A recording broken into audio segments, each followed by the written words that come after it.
رب العالمین والصلاة والسلام الأتمان الأكملان على خير خلق الله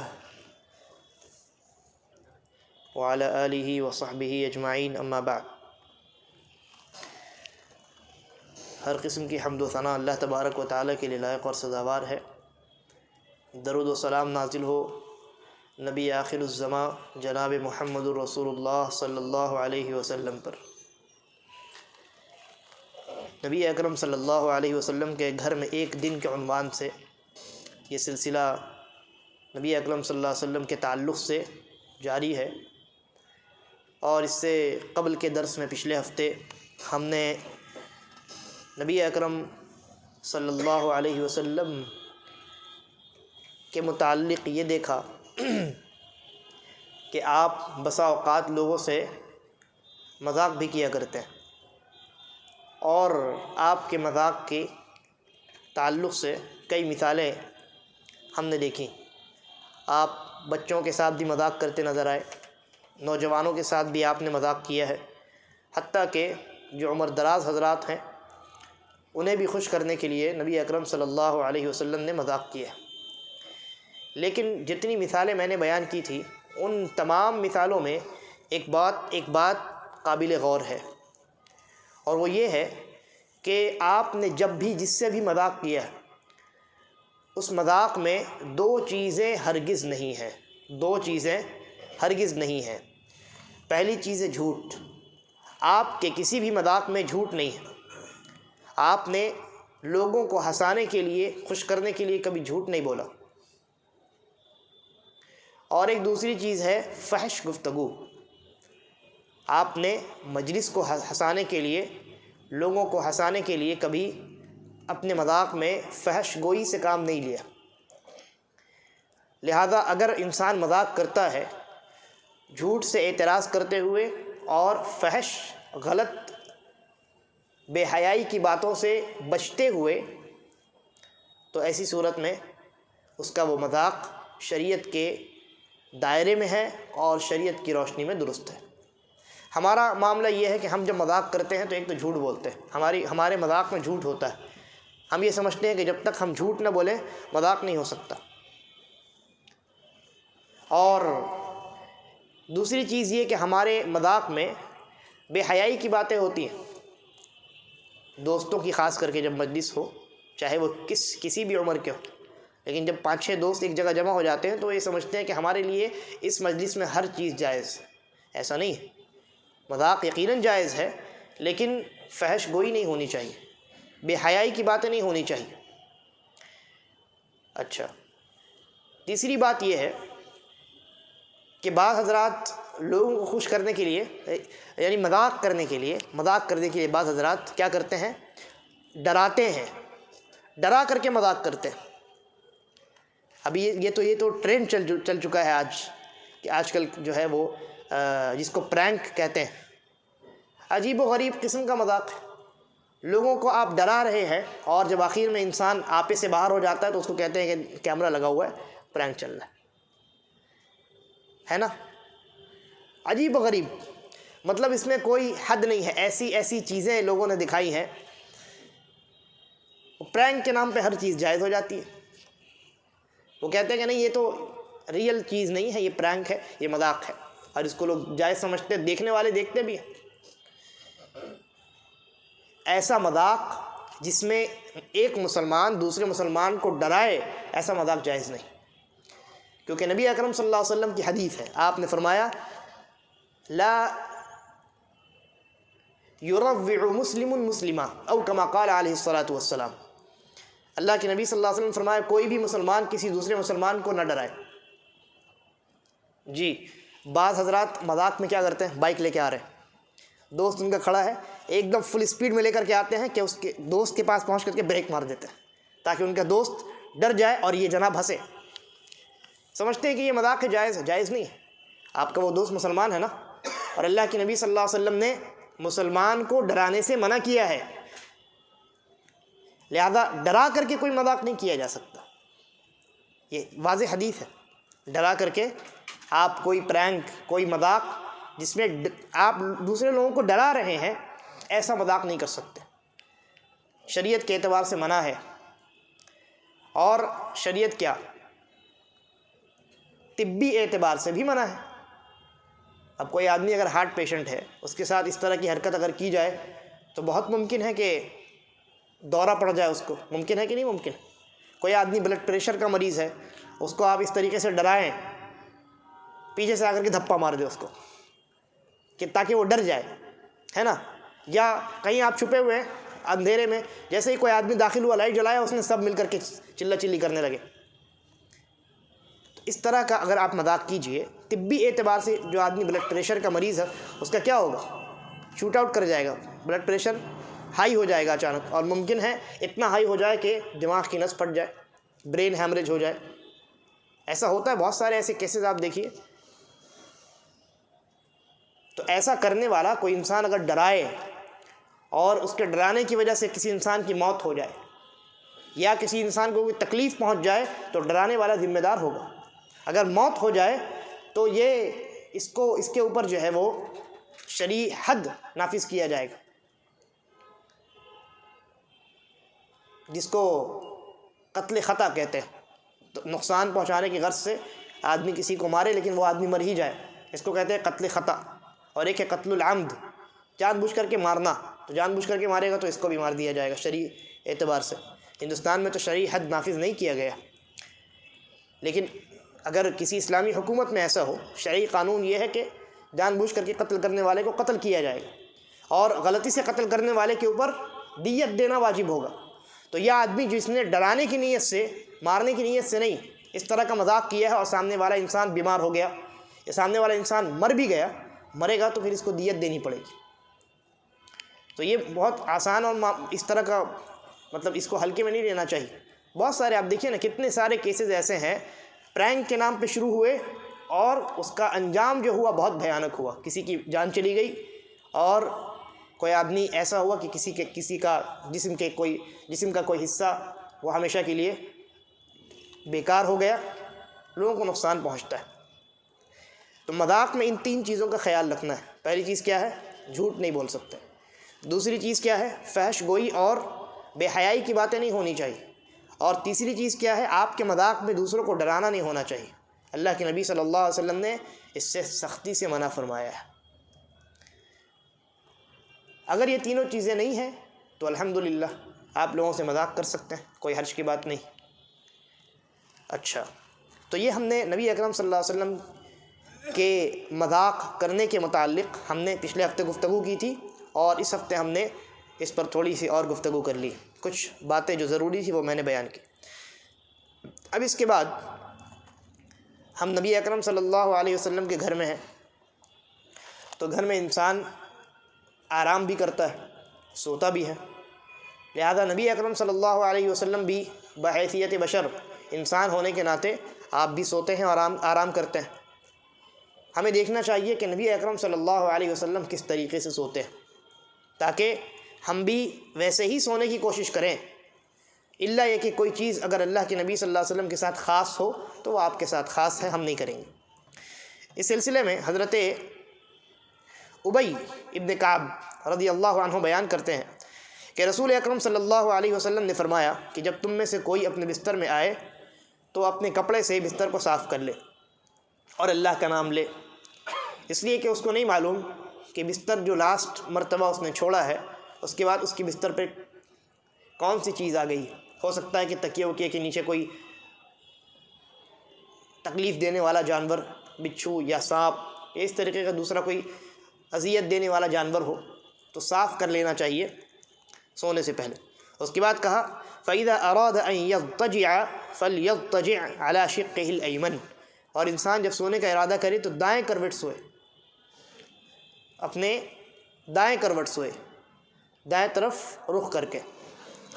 وَلْيَقُلْ سُبْحَانَكَ اللَّهُمَّ رَبِّي بِكَ وَضَعْتُ جَنْبِي وَبِكَ أَرْفَعُهُ، کہ میں اے اللہ تیری تسبیح بیان کرتا ہوں۔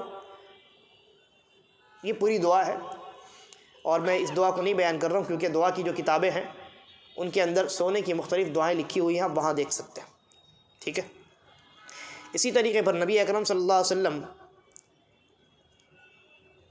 کا ایک فرمان یہ بھی ہے کہ جب آپ اپنے بستر میں آئیں تو دائیں کروٹ سونے سے پہلے ایک کام کریں، اور وہ کام یہ ہے کہ وضو کر لیں، نماز کی طرح وضو کر لیں، اور پھر اس کے بعد آپ سوئیں۔ یہ آپ صلی اللہ علیہ وسلم نے ایک حدیث کے اندر ارشاد فرمایا، لہذا یہ مستحب امر ہے، یہ امر مستحب ہے کہ انسان سونے سے پہلے وضو کر لے۔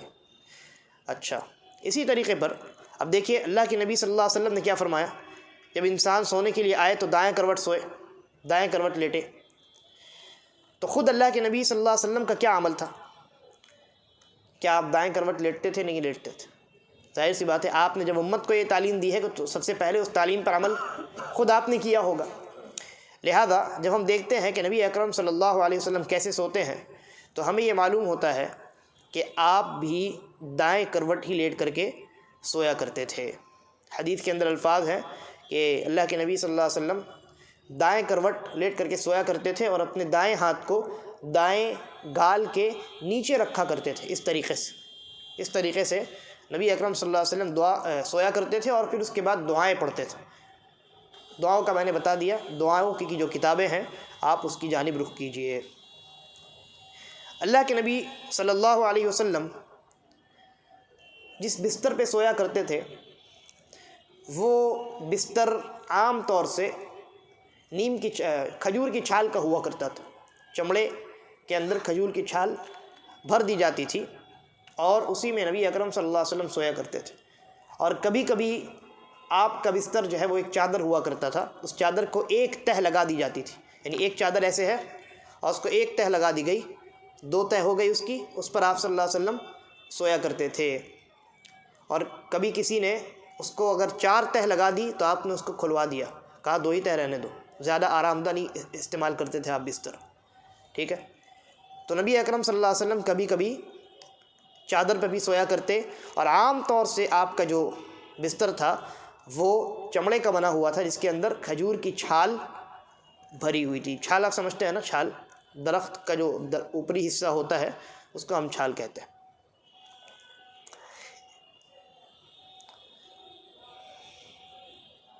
اسی طریقے پر نبی اکرم صلی اللہ علیہ وسلم کے بارے میں روایات اور صحیح احادیث کے اندر یہ آتا ہے کہ آپ بالکل ابتدائے رات میں سو جاتے ہیں۔ رات جب شروع ہوتی تو آپ عشاء کی نماز پڑھ کر کے آتے، اور اللہ کے نبی کا یہ معمول تھا کہ آپ عشاء کی نماز کے بعد کوئی گفتگو نہیں کرتے، بلکہ آپ ناپسند کیا کرتے تھے عشاء کی بعد گفتگو کرنے کو، الا یہ کہ کوئی ضروری معاملہ ہو تو آپ پھر مسجد میں صحابہ کرام کے ساتھ مشغول ہو جاتے، وہ ایک الگ معاملہ ہے۔ لیکن اگر کوئی ضروری چیز نہیں ہوتی، جنگ کا ماحول نہیں ہوتا، کوئی ضروری مشورہ نہیں کرنا ہوتا، تو آپ عشاء کے بعد گفتگو کرنے کو ناپسند کیا کرتے تھے، اور عشاء سے پہلے سونے کو ناپسند کرتے تھے۔ کیوں؟ اس لیے کہ عشاء سے پہلے آدمی سو گیا تو پھر عشاء کے لیے نہیں اٹھے گا، اور عشاء کے بعد آپ گفتگو کو ناپسند کرتے تھے، کیونکہ اگر گفتگو میں لگ گیا، سونے میں تاخیر ہوگی تو تہجد تو چھوٹے گی، فجر بھی چھوٹ جائے گی۔ لہذا نبی اکرم صلی اللہ علیہ وسلم کیا کرتے تھے، آپ ابتدائے رات میں سو جاتے تھے۔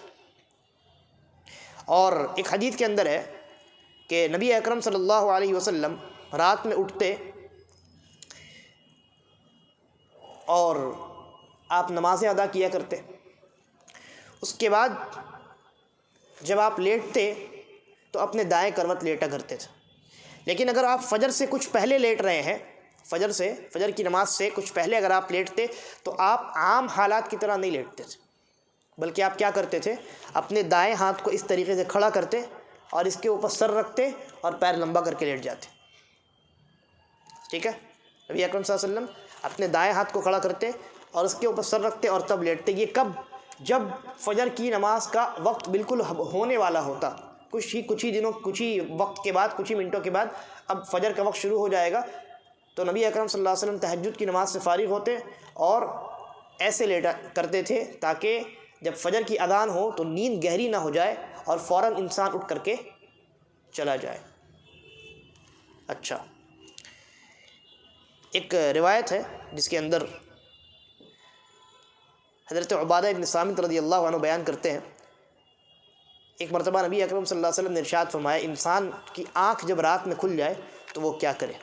فرمایا کہ نبی اکرم صلی اللہ علیہ وسلم فرماتے ہیں من تعار من اللیل، رات میں جس کی آنکھ کھل جائے، کبھی کبھی ہوتا ہے نا انسان کی رات میں اچانک آنکھ کھل جاتی ہے، تو کیا کرے اس وقت؟ آپ نے فرمایا وہ انسان لا الہ الا اللہ وحدہ لا شریک لہ لہ الملک ولہ الحمد وہو علی کل شیء قدیر الحمد للہ سبحان اللہ لا الہ الا اللہ اللہ اکبر لا حول ولا قوة الا باللہ، یہ پڑھے۔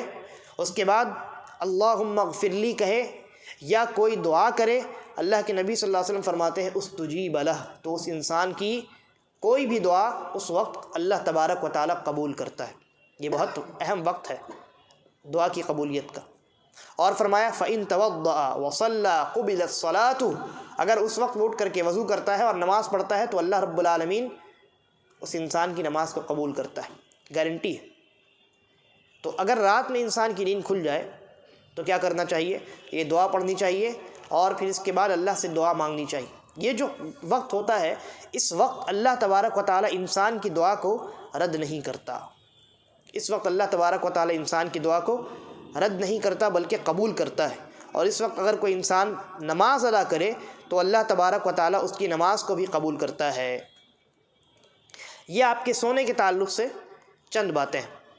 اب اس کے بعد آگے آئیے، اچھا سونے کے تعلق سے ایک اور بات، حضرت عبادہ ابن تمیم رضی اللہ عنہ اپنے چچا سے روایت کرتے ہیں، وہ کہتے ہیں کہ رأیت رسول اللہ صلی اللہ علیہ وسلم مستلقیا فی المسجد، میں نے رسول اکرم صلی اللہ علیہ وسلم کو مسجد میں ایک مرتبہ پیٹھ کے بل سویا ہوا دیکھا، یعنی چت آدمی جب سوتا ہے نا چہرہ آسمان کی طرف چت، تو میں نے، وہ صحابی کہتے ہیں میں نے اللہ کے نبی صلی اللہ علیہ وسلم کو چت سوئے ہوئے دیکھا اور فرمایا واضعا احدى رجلیہ علی الاخری، آپ جو چت سوئے ہوئے تھے تو آپ نے ایک پیر کو اٹھا کر کے دوسرے پیر کے اوپر رکھ لیا تھا، ایک پیر کو اٹھا کر کے، آدمی عام طور سے سوتا ہے، آپ نے دیکھا ہوگا، خود آپ بھی کرتے ہوں گے، میں بھی کرتا ہوں، انسان جب چت سوتا ہے تو ایک پیر کو دوسرے پیر کے اوپر ایسے رکھ لیتا ہے۔ خود اللہ کے نبی صلی اللہ علیہ وسلم بھی بسا اوقات اسی طریقے پر سویا کرتے تھے۔ اور حضرت عمر اور عثمان رضی اللہ عنہما کے متعلق بھی یہ مروی ہے کہ وہ بھی جب مسجد میں سویا کرتے تو وہ بھی اپنے ایک پیر کو دوسرے پیر پہ ایسے رکھ کر کے سویا کرتے تھے۔ تو بعض لوگ جو اس امر کو مکروہ تصور کرتے ہیں ان کا یہ قول درست نہیں ہے، آپ سو سکتے ہیں۔ ہاں ایک روایت ضرور ہے اور وہ صحیح ہے، اس میں اللہ کے نبی صلی اللہ علیہ وسلم نے منع کیا ہے کہ ایک پیر کو دوسرے پیر کے اوپر رکھ کر کے نہ سو، لیکن یا تو وہ روایت منسوخ ہے یا اس روایت کا معنی یہ ہے کہ اگر شرمگاہ کے کھلنے کا امکان ہو تو ایسے مت سو، کیونکہ انسان اگر لنگی پہن کر کے مان لیجئے کوئی اور ایک پیر کو اٹھا کر کے دوسرے پیر کے اوپر رکھتا ہے تو اس کی لنگی اگر ٹھیک سے اس نے دھیان نہیں دیا ہے تو شرمگاہ نظر آتی ہے نا۔ اس لیے بعض علماء نے کہا کہ وہ روایت منسوخ ہے اور بعض نے کہا کہ نہیں منسوخ نہیں ہے، لیکن اس کا معنی یہ ہے کہ اگر شرمگاہ کے کھلنے کا اندیشہ ہو، امکان ہو تو ایسا نہیں کرنا چاہیے۔ اور خاص کر کے صحابہ کرام کے زمانے میں آپ جانتے ہیں ان کے پاس ہمارے طرح پینٹ نہیں ہوا کرتے تھے، بلکہ وہ ایک ہی کپڑا ہوا کرتا تھا، دو کپڑا، ایک اوپر پہنتے تھے اور ایک نیچے لپیٹ لیا کرتے تھے، تو اس میں بہت زیادہ امکان رہتا تھا کہ اگر پیر آدمی ایک کے اوپر چڑھائے دوسرا تو شرمگاہ دکھ جائے، اس لیے اللہ کے نبی صلی اللہ علیہ وسلم نے منع کیا ہے۔ ورنہ اگر کوئی پائجامہ پہنا ہوا ہے، پینٹ پہنا ہوا ہے اور لنگی بھی پہنا ہوا ہے اور سمیٹ کر کے وہ اپنے ایک پیر کو دوسرے پیر کے اوپر رکھتا ہے سوتے وقت، لیٹتے وقت، تو اس میں کوئی قباحت ہے؟ کوئی قباحت نہیں۔ خود اللہ کے نبی صلی اللہ علیہ وسلم کا عمل یہاں پر ہمیں موجود نظر آتا ہے۔ چلیے آگے بڑھتے ہیں۔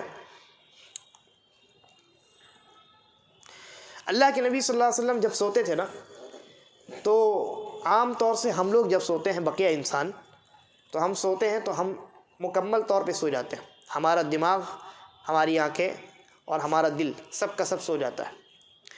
لیکن نبی اکرم صلی اللہ علیہ وسلم کو اللہ نے ایک خاص چیز عطا کی تھی۔ آپ نے خود فرمایا ہے کہ جب میں سوتا ہوں تو میری آنکھیں سوتی ہیں، دل نہیں سوتا، دل جاگتا رہتا ہے اور آپ کے آس پاس کیا ہو رہا ہے کیا نہیں ہو رہا ہے آپ کو سب معلوم ہوتا ہے، کیونکہ دل جاگا ہوا ہے۔ یہ صرف اور صرف نبی اکرم صلی اللہ علیہ وسلم کی خصوصیت ہے، اور ہم لوگ سوتے ہیں تو آس پاس کیا ہو رہا ہے نہیں ہو رہا کچھ معلوم نہیں ہوتا ہے۔ یہی وجہ ہے کہ جب نبی اکرم صلی اللہ علیہ وسلم سویا کرتے تھے تو کوئی ان کو جگایا نہیں کرتا تھا۔ کیوں؟ کیونکہ آپ کو سب معلوم ہے کیا وقت ہو رہا ہے، میرے ارد گرد کیا چل رہا ہے کیا نہیں چل رہا، سب معلوم ہے۔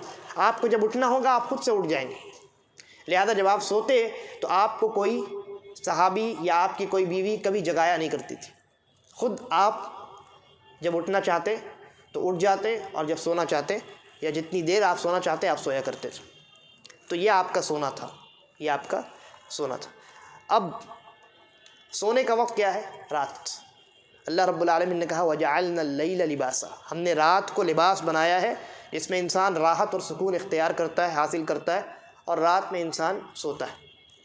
تو رات کے وقت میں نبی اکرم صلی اللہ علیہ وسلم بھی سویا کرتے تھے، لیکن پوری رات آپ سو کر کے نہیں گزارتے تھے، بلکہ جیسا کہ میں نے بیان کیا، ابتدائے رات میں آپ سویا کرتے، جب رات شروع ہوتی عشاء کی نماز پڑھ کے آتے سو جاتے، اور جب آدھی رات مکمل ہوتی تو آپ اٹھ جاتے۔ آدھی رات جب مکمل ہوتی تو آپ اٹھ جاتے اور اٹھ کر کے قیام اللیل کیا کرتے تھے، تہجد کی نماز پڑھا کرتے تھے۔ تہجد کی نماز جب آپ پڑھتے تو کیسے پڑھتے؟ نبی اکرم صلی اللہ علیہ وسلم کے بارے میں وہ روایت تو آپ جانتے ہیں، عائشہ رضی اللہ عنہ فرماتی ہیں کہ نبی اکرم صلی اللہ علیہ وسلم رمضان ہو یا غیر رمضان 8 رکعت سے زیادہ نہیں پڑھا کرتے تھے، اور اس میں 3 وتر یعنی 11 رکعت سے زیادہ آپ نہیں پڑھا کرتے تھے۔ لیکن یہ جو 8 اور 3 11 ہے، اس سے پہلے نبی اکرم صلی اللہ علیہ وسلم نیند سے بیدار ہونے کے بعد اور 11 رکعت جو آپ پڑھتے ہیں، اس سے پہلے 2 رکعت اور پڑھا کرتے تھے، 2 رکعت آپ اور پڑھا کرتے تھے، اور یہ 2 رکعت بہت ہی ہلکی پھلکی رکعت ہوتی تھی۔ اور اس کی حکمت علماء نے یہ بیان کی ہے کہ انسان پہلے اٹھے نیند سے بیدار ہو، اور جب وہ ہلکی پھلکی 2 رکعت پڑھ لے تو اب وہ تھوڑا سا ایکٹیو ہو جاتا ہے، پھر اس کے بعد وہ لمبی نمازیں پڑھے تو اس کو پھر نیند نہیں آتی، وہ اب جاگ چکا ہے۔ تو نبی اکرم صلی اللہ علیہ وسلم بھی پہلے ہلکی پھلکی بہت ہی معمولی 2 رکعتیں پڑھتے، اور پھر اس کے بعد اٹھ کر کے آپ مزید جو آپ کو جتنی نمازیں پڑھنی ہوتی 8 اور 3 11، آپ پھر وہ اصل جو تہجد شروع ہوتا ہے وہ آپ پڑھا کرتے۔ اور جب آپ سو کر کے بیدار ہوتے تو آپ وضو کرتے، اور جب وضو کرتے تو اس میں مسواک کیا کرتے تھے، اور ایک روایت مجھے یاد آتی ہے، غالباً علی رضی اللہ عنہ سے مروی ہے، شاید یہ موقوف روایت ہے،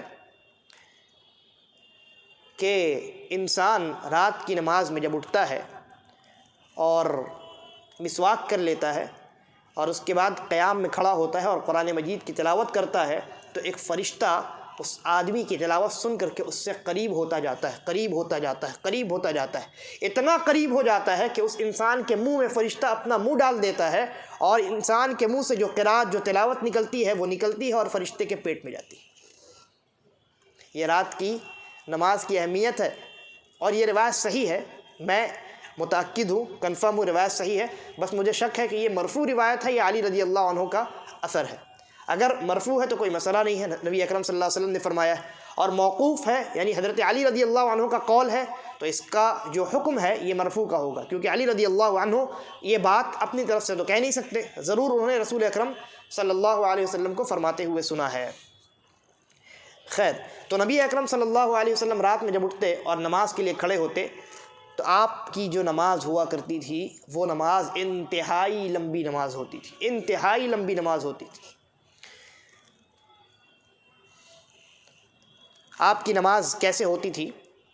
ایک مرتبہ حضرت عبداللہ ابن حذیفہ ابن الیمان، حذیفہ ابن الیمان کا نام سنا ہے آپ نے؟ سنا ہے کہ نہیں سنا؟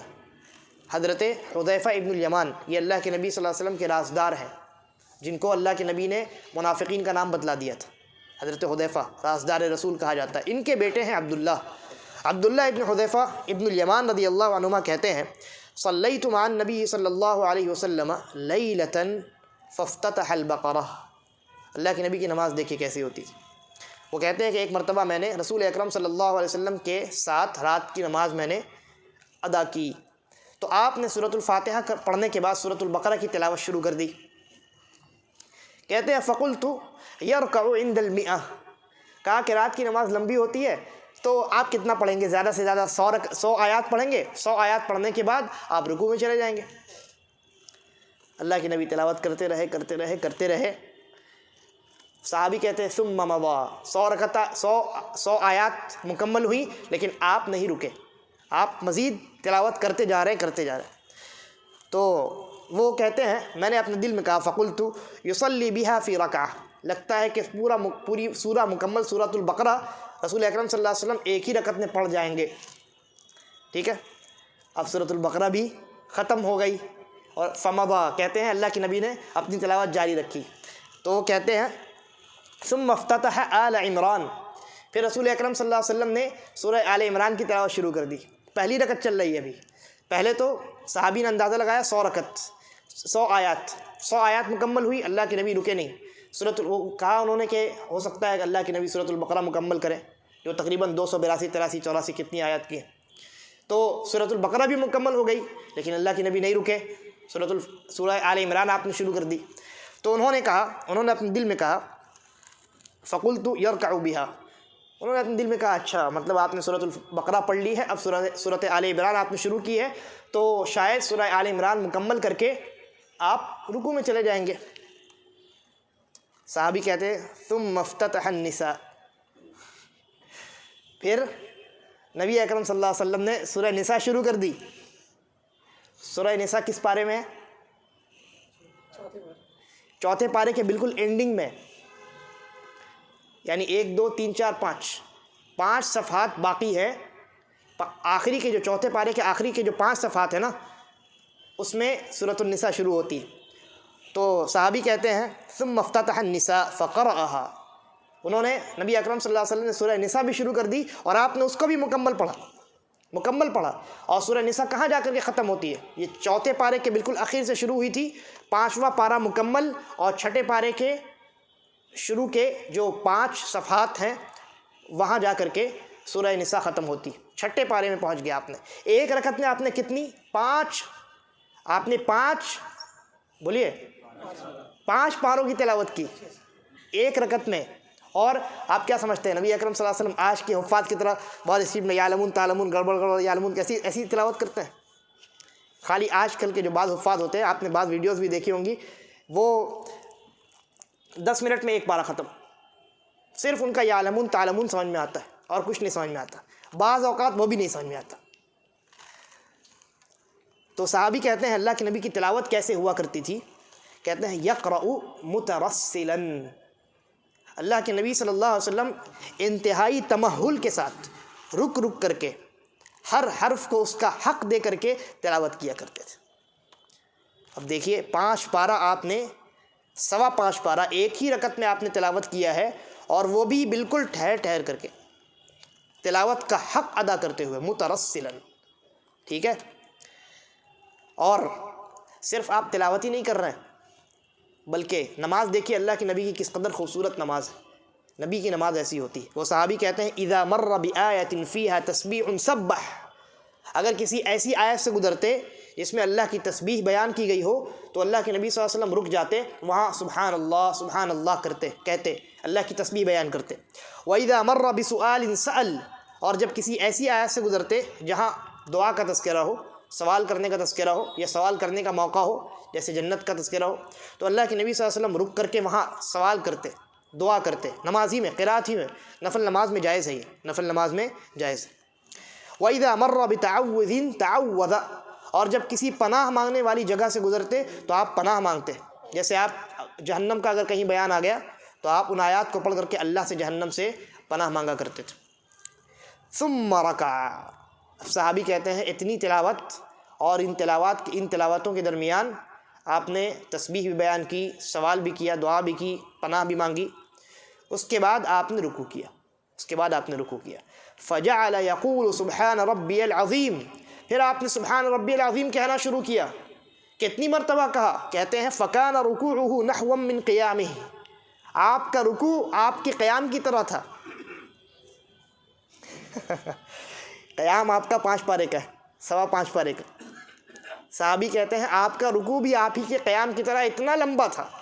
آپ سبحان ربی العظیم کہہ رہے ہیں تو کہہ رہے ہیں، بقیہ رکوع کی اور بھی بہت ساری دعائیں ہیں، ان دعاؤں کو آپ پڑھے جا رہے ہیں. یہ اللہ کے نبی کی عبادت ہے.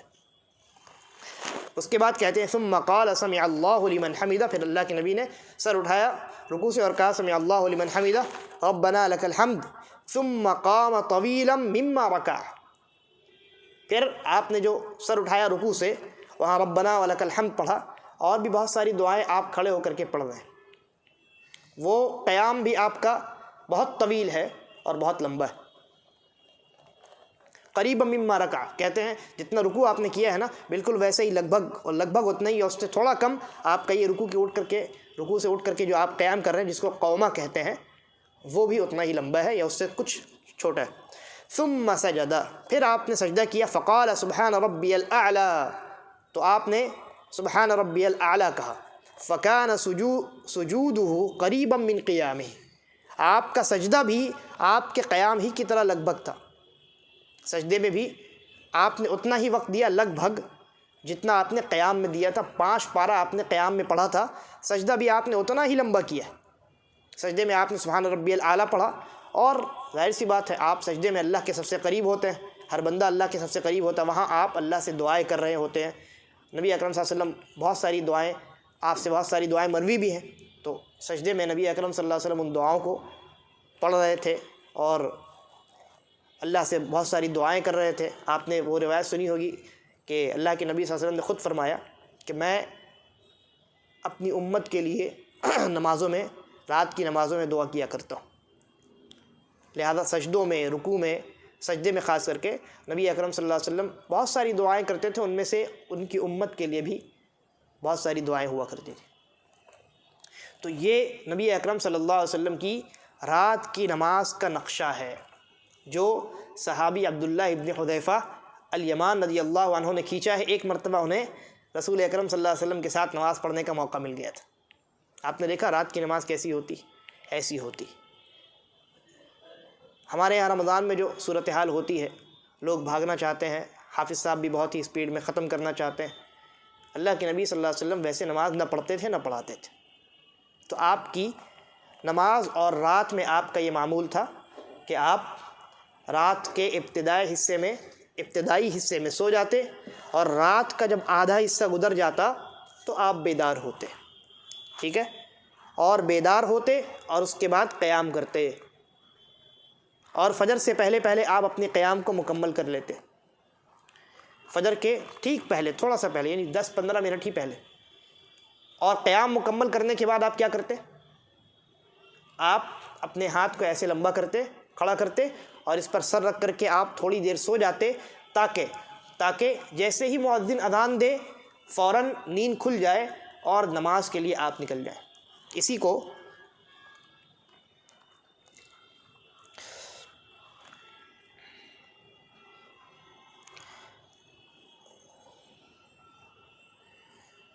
حضرت عائشہ رضی اللہ عنہا نے کچھ اس طریقے سے بیان کیا ہے کہ حضرت اسود ابن یزید کہتے ہیں کہ میں نے عائشہ رضی اللہ عنہا سے سوال کیا رسول اکرم صلی اللہ علیہ وسلم کی رات کی نماز کے بارے میں، تو انہوں نے کہا کان ینام اول اللیل، کہ رسول اکرم صلی اللہ علیہ وسلم رات کے ابتدائی حصے میں آپ سو جایا کرتے تھے، ثم یقوم، پھر آپ اٹھتے اور قیام کرتے، اٹھ کر کے آپ نماز میں لگ جاتے، اور جب نماز سے فارغ ہوتے فَإِذَا كَانَ لَهُ حَاجَةٌ أَلَمَّ بِأَهْلِهِ، آپ کو اگر اپنی بیوی سے کوئی کام ہوتا یا آپ مجامعت کرنا چاہتے تو اس وقت کرتے۔ فَإِذَا سَمِعَ الْأَذَانَ وَثَبَ، جیسے ہی فجر کی اذان سنتے آپ تو ہڑبڑا کر کے اٹھتے۔ وثبا کا لفظی معنی ہوتا ہے کودنا، لیکن یہاں معنی ہے فوراً تیزی کے ساتھ آپ فجر کی اذان سن کر کے اٹھتے۔ فَإِذَا كَانَ جُنُبًا أَفَاضَ عَلَيْهِ مِنَ الْمَاءِ، اور اگر آپ نے اپنی بیوی سے مجامعت کی ہوتی، یعنی آپ حالت جنابت میں ہوتے تو غسل کرتے۔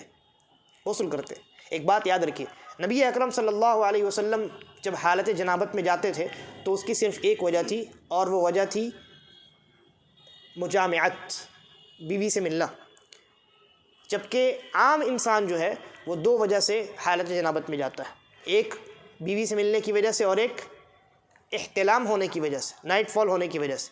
لیکن رسول اکرم صلی اللہ علیہ وسلم کو نائٹ فال نہیں ہوا کرتا تھا، یہ آپ کی خصوصیت تھی کہ آپ کو احتلام نہیں ہوا کرتا تھا۔ تو اللہ کے نبی صلی اللہ علیہ وسلم جب قیام سے فارغ ہوتے اور اگر آپ کو کوئی کام ہوتا کسی بیوی سے تو وہ کام کرتے یا مجامعت کرتے، اور پھر اس کے بعد جیسے ہی اذان سنتے فوراً تیزی سے اٹھتے، اگر حالت جنابت میں ہوتے تو غسل کر لیتے، ٹھیک ہے، وَإِلَّا تَوَضَّأَ وَخَرَجَ إِلَى الصَّلَاةِ، اور اگر آپ حالت جنابت میں نہیں ہوتے تو آپ اٹھتے اور وضو کرتے اور نماز کے لیے نکل جاتے۔ یہ آپ کی رات کی نماز کا حال تھا۔ اسی طریقے پر اب رات کی نماز ہو گئی، آپ نے فجر پڑھ لی، فجر کے بعد آپ کا کیا معمول تھا؟ فجر کی نماز پڑھنے کے بعد آپ کا کیا معمول تھا؟ فجر کی نماز پڑھنے کے بعد آپ کا معمول یہ تھا، جیسا کہ حضرت جابر ابن سمورہ رضی اللہ عنہ بیان کرتے ہیں، ان النبی صلی اللہ علیہ وسلم کان اذا صلی الفجر، جب آپ فجر کی نماز پڑھ لیتے، جلس فی مصلاہ، تو آپ اپنے مصلی میں بیٹھے رہتے، جہاں آپ نے نماز پڑھی ہے وہیں بیٹھے رہتے، حتی تطلع الشمس حسنا، یہاں تک کہ سورج اچھی طریقے سے نکل آتا، اتنی دیر تک جب تک سورج نکل کر کے بالکل صاف واضح نہیں ہو جاتا، اور یہ تقریباً 20 منٹ کا وقفہ ہوتا سورج نکلنے کے بعد، نکلنے کے ایک نیزہ بلند ہونے تک آپ اپنے ہی جگہ بیٹھے رہتے، تسبیح اور تحلیل اور عبادت میں مشغول رہتے۔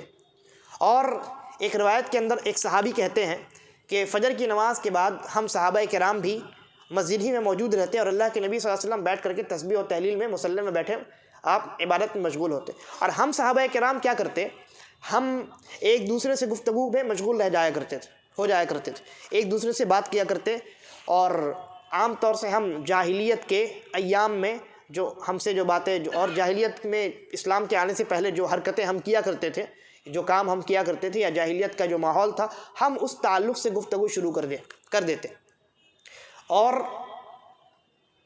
جب ہم جاہلیت کے ایام جاہلیت کے متعلق گفتگو کرتے تو بسا اوقات ہمیں ہنسی بھی آ جایا کرتی تھی۔ صحابی کہتے ہیں کہ فَيَضْحَكُونَ وَيَتَبَسَّمُ رسول اللہ صلی اللہ علیہ وسلم، صحابہ کرام جاہلی بعض امور کو ذکر کر کے ہنس دیا کرتے تھے کہ بھائی دیکھو ہم اسلام آنے سے پہلے کیسے تھے، کیسی عجیب و غریب، کس کو جا کر کے سجدہ کرتے تھے، اور کس کے سامنے جا کر کے نظریں چڑھاتے تھے، جس کو خود اپنی فکر نہیں ہے۔ ان تمام امور کو ذکر کر کے صحابہ کرام بسا اوقات ہنس دیا کرتے تھے، اپنی بے وقوفی میں انہیں ہنسی آتی تھی، اور زمانہ جاہلیت میں جس گمراہی میں تھے اس گمراہی کو انہوں نے اب سمجھا ہے، اب اس گمراہی پر وہ ہنستے تھے۔ تو صحابہ کرام تو ہنستے تھے، لیکن رسول اکرم صلی اللہ علیہ وسلم آپ نے، یہ بھی صحیح روایت ہے جیسا کہ روایت آئے گی انشاءاللہ، کہ رسول اکرم صلی اللہ علیہ وسلم کو کبھی کسی صحابی نے کھلکھلا کر کے ہنستے ہوئے نہیں دیکھا۔ تو صحابہ کرام امور جاہلیت کو ذکر کر کے ہنس دیا کرتے تھے، لیکن نبی اکرم صلی اللہ علیہ وسلم مصلی پہ بیٹھے بیٹھے آپ مسکرا رہے ہوتے تھے۔